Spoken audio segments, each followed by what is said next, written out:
Om Shri Krishnaya Nama, Om Shri Raghavendra Nama. Taking off from where we left in the previous edition, the last point was to live in peace, live in peace, live with peace and harmony with everyone.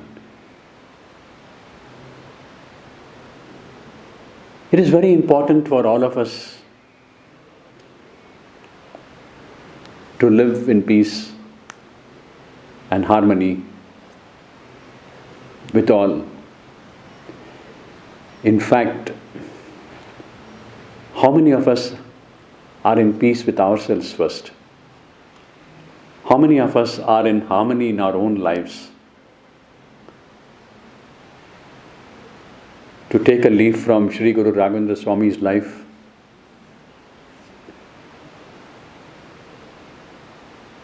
he was the very epitome of peace and harmony in himself.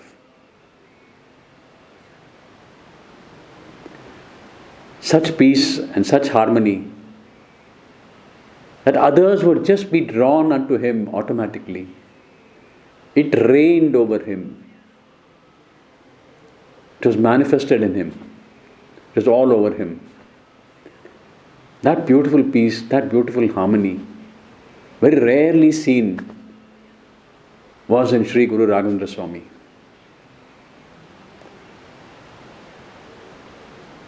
One can be peaceful with others only if one is in peace with oneself. He was at total peace with himself. Inside himself, he was at total peace. In such so a way that when it comes to being in peace, the entire being is full of peace from the very core of the being. Hardly any conflict in the body, hardly any conflict in the mind. It is only for the sake of avoiding negatives that I am using the words hardly any. To put it in the way most people would like to hear it or would like to say, there was no conflict, there was no disharmony in him, either in the body or in the mind or in the soul, either in the physical being or in the spiritual state or in the emotional state.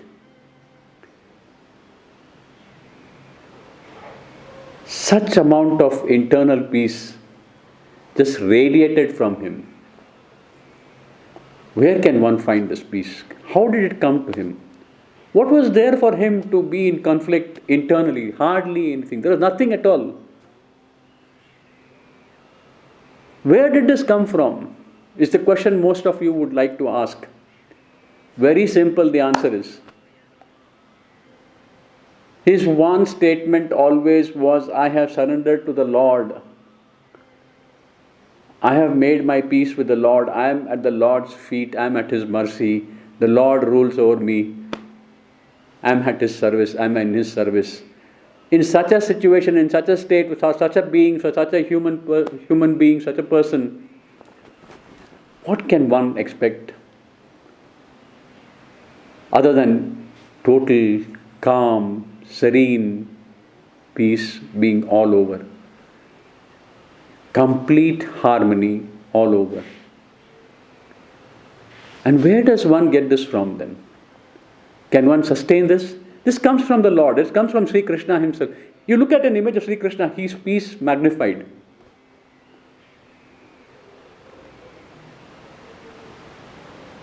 Listen to any note of his flute. It immediately soothes your mind. It soothes your state. Regardless of what state you are in, it will immediately bring in a balance, a harmony into you.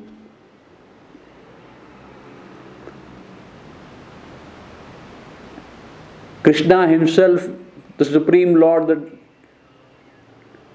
ultimate Lord of all, is in total peace within himself, regardless of what is happening all around. And for such a person, Whoever chooses him as his master and surrenders to him, accepts his supremacy, immediately the peace within reigns inside you. You have given up everything, all your cares, all your worries, all your thoughts, everything has gone. You have surrendered it to the feet of Lord Krishna and it is all gone. And such was Guru Raghavendra Swamy. He surrendered everything to Krishna. And that is where it comes as Shri Shri Shri Sarvasi Krishnarpanamastu. It is not for merely lending lip service that one should address this, or one should recite this, or one should utter this. It has to come from the very core, from the very depths of yourself. And then you sense for yourself, and you realize for yourself, and you feel for yourself, within yourself, that entire peace coming all over you, inside you, and flowing within you. Your whole state changes. You are peace magnified to the core, and to the ultimate extent possible, you are nothing but peace and harmony in yourself.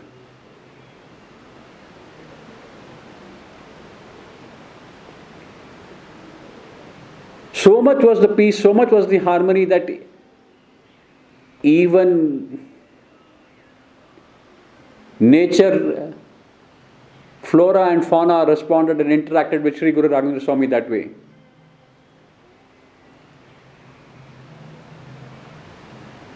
If he would walk up, or a cow would walk up to him, his mere glance at the cow was enough to soothe the cow or the animal that came up to him. The flora knew no fear, the fauna knew no fear from him. So, for a being of peace and harmony in oneself, where is the question even of anything else being there?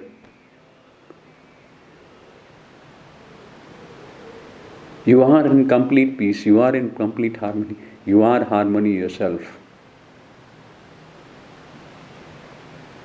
Give the opportunity of others to realize you are like this. Accept yourself into a state of being in peace and harmony. See the difference it makes in your world. Enjoy the difference. Cherish it. And live every moment thereafter in peace and harmony.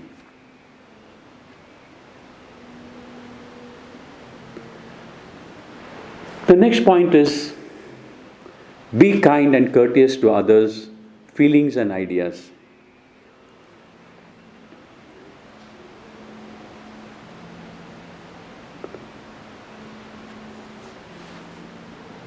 Guru Raghavendra Swamy himself was the pinnacle of being of a kind and courteous person to everyone, regardless of the stature of the person in society. Whether it was a small boy, or whether it was the Diwan of a state, or whether it was the Badshah of the kingdom,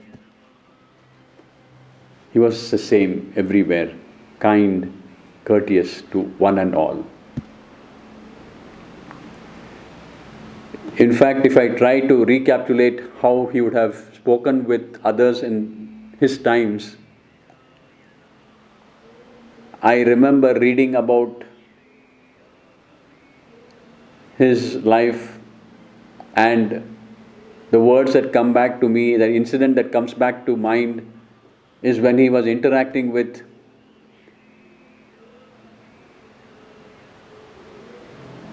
his close assistant Venkanna, when Venkanna was a small boy and he had met him during his years before becoming the Diwan of Adoni,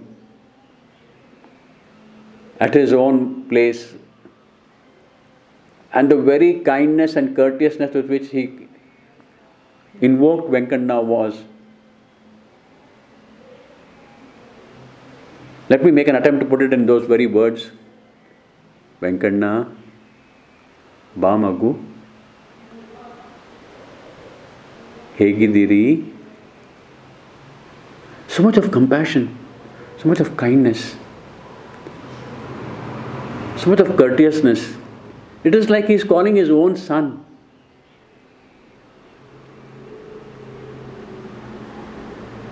It would automatically melt the heart of the opposite person, of the other person on the other side, and let the other person be drawn into Guru Sri Raghavendra Swamy's fold. How can one resist such a kind, courteous person?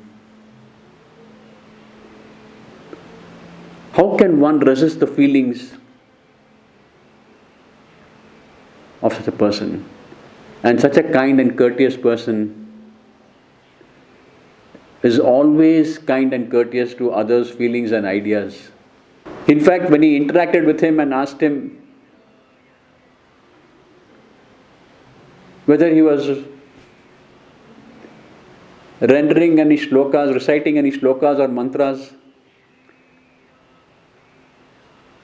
and his grandmother having said, Venkana's grandmother having said, Japa tapa yenu illa Swami.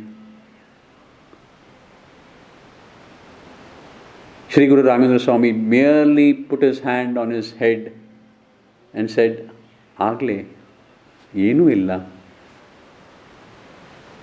ನಾನು ಕೇಳಿದ ಮಂತ್ರ ನೀವು ದಿನ ನೀವು ಉಚ್ಚರಿಸಿ ಎಲ್ಲ ಸರಿಗಾಗತ್ತಾ?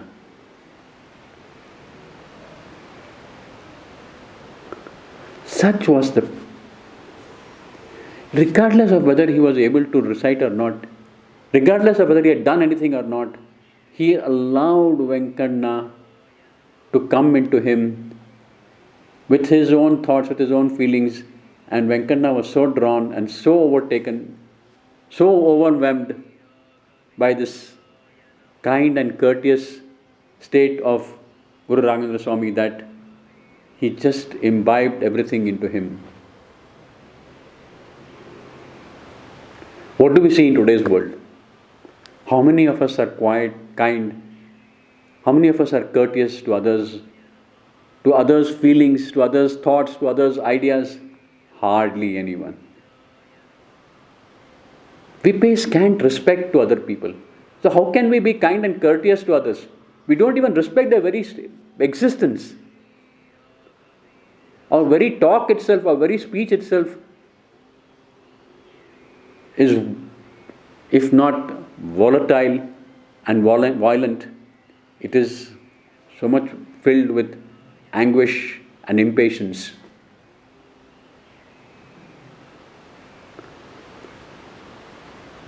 We are looking at it from the angle that we all need to be better, to live in a better world, and we need to learn this from none other than the very, very best, the hallmark of all coaches, Sri Guru Raghavendra Swamy, in his principles with which he lived his life and which he actually lived every moment of his life. So, for us to practice it, it is a time, it's a question of deciding within oneself, accepting within oneself, understanding within oneself, realizing within oneself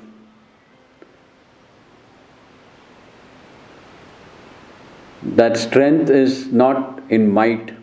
In fact, it is the simple, humble person who carries a lot of weight and strength in himself or herself. It's just that you need to be open to receive, understand, accept, and allow people to come that way with you.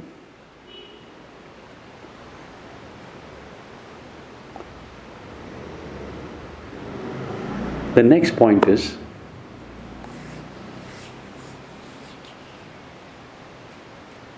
do not hurt the feelings of others.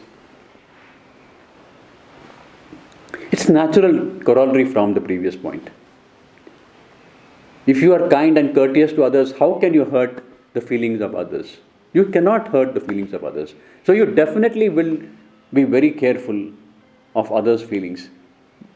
Sri Guru Raghavendra Swamy was indeed very, very careful. To give you a straight example from his life, I remember the incident where, to quote from his life,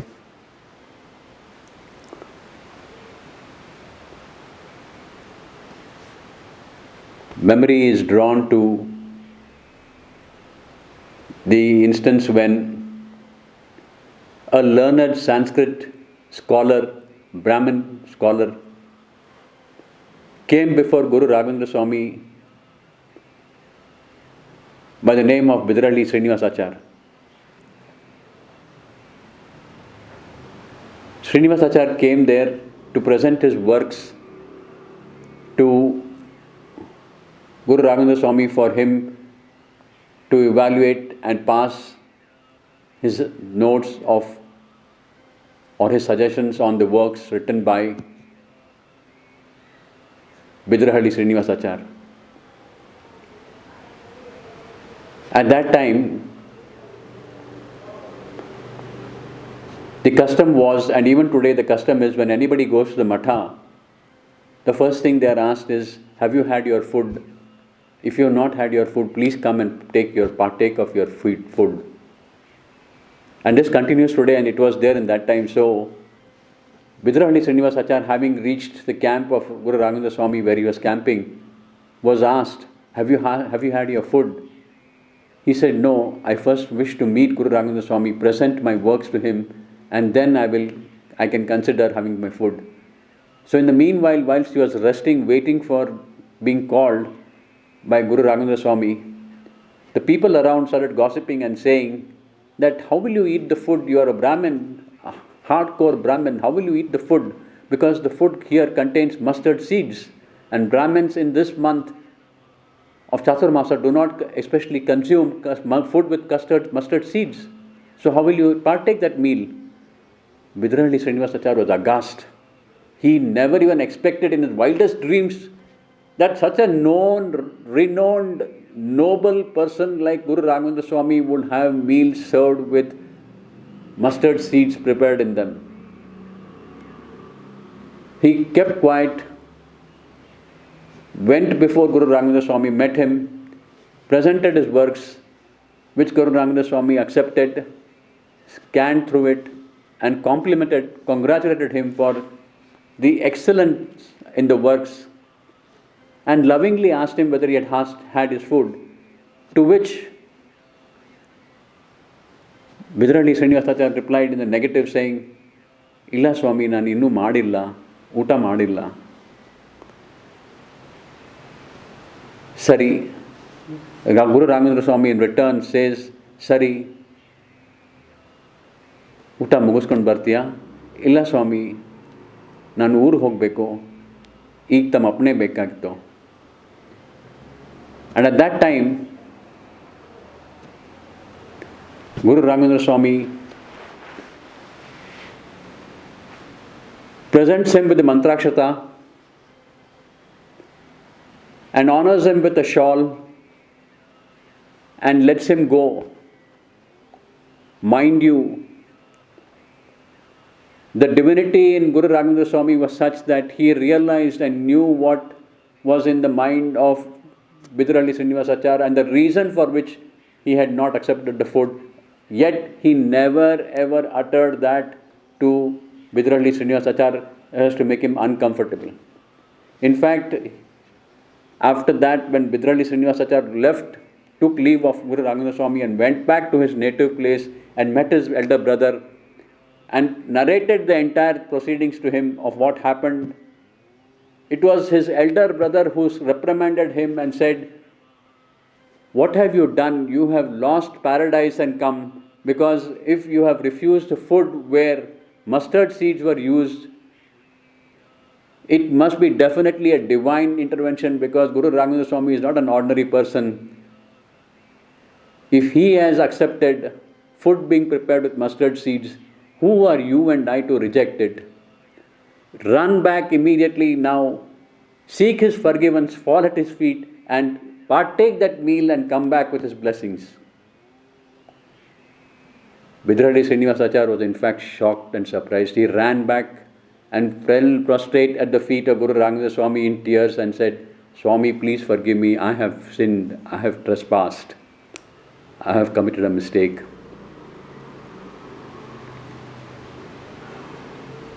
I will willingly partake of the food. To this, Guru Raghavendra Swamy merely said, ಏನು ತೊಂದರೆ ಇಲ್ಲ, ಬೇಕಾಗಿರತ್ತಂದರೆ ನಾನು ಅಡುಗೆಯವರವ್ರಿಗೆ ಹೇಳ್ತೀನಿ, ಹಾಗೆ ಊಟ ಮಾಡಿಸ್ಕೊಟ್ಟಿಗೆ ನಿಮ್ಗೆ ಹೇಗೆ ಇಷ್ಟ ಆಗುತ್ತೆ ನೀವು ಸ್ವೀಕರಿಸಿ. To which Bidralli Srinivasacharya said, ಇಲ್ಲ ಸ್ವಾಮಿ, ಏನಿದೆ ಅದು ಬಡಿಸಿ ನಾನು ಸ್ವೀಕರಿಸ್ತೀನಿ. And it was accepted. Imagine, just visualize for yourself, see for yourself the grace of the man. The Guru sitting in his position as the pontiff of the Matha and making such a huge accommodation, huge tolerance, huge patience for the feelings of that one man. Oof. It was a mountain of patience. It is a mountain of acceptance. It is a mountain of understanding. It's a mountain of care, consideration. It's a huge Titanic, if one were to use the words also. Such persons are very rare today in today's world. He made that tolerance. He made that allowance. He allowed him to have his meal. Vidrahadi Srinivasachar, having realized his mistake, accepted the meal as it was prepared in the camp, partook the meal, again went and fell prostrate at his feet, at the feet of the Guru, and received twice the blessings from the Guru that he was originally given. And when he realized it, he realized that he had indeed been blessed by the divine. This is one example. Let me narrate another example to show you that he was kind and courteous to others' feelings and ideas across faiths. The Nawab of Adoni in those times, a Muslim gentleman, a Muslim ruler, the Nawab Asadullah Khan of Adoni went in calling to meet Guru Raghavendra Swamy in his chamber, and he took with him a dish, a plate filled with non-veg food, meat or mutton, and covered it with a cloth and presented it and kept it before Guru Raghavendra Swamy and said, Swami, please accept and receive my gift which I have brought for you.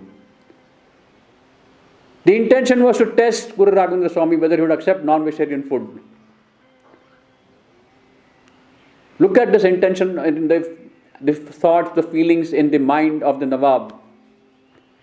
And look at what happens when Guru Raghavendra Swamy interacts with him. He responds saying, Agle, Yalla Shri Nammula Ramadevuruge, or Anugrah Agle, or Iche Pramane Nadile. So he takes the water from his kamandalu and sprinkles it on that plate, calls for the cloth to be removed, and once the cloth is removed, to everyone's utter surprise and astonishment, in place of the mutton and the meat, there is nothing but fruits and flowers and fragrant milk. Surely, more than Guru Raghavendra Swamy's kindness and courteousness to the feelings and ideas and thoughts in the Nawab's mind, divine intervention had a massive role to play here. So if you are kind, if you are courteous with others, divinity and the Lord in Himself will be with you always. and will ensure that you are successful in interacting kindly and courteously with others, whilst ensuring that they also reciprocate in the same manner to the maximum best possible. Can anyone give, or can anyone say, or even provide anything that could be more challenging than this in terms of one's kindness, one's courteousness to the feelings, to the ideas of others? One must always be kind and courteous to the feelings and ideas of other people in society and in life. In doing so, one is only making way for peace and harmony. One is only being tolerant and patient. One is only truly depicting and illustrating one's wholehearted acceptance of the Lord's supremacy and in true devotion to the Lord. With this, we look forward to continuing our journey in the next edition. Till then, stay safe, maintain adequate physical distance, and try to live your life as much as possible as we have been sharing with you in these episodes till now. Om Shri Krishnaya Namah. Om Shri Raghavendra Namah.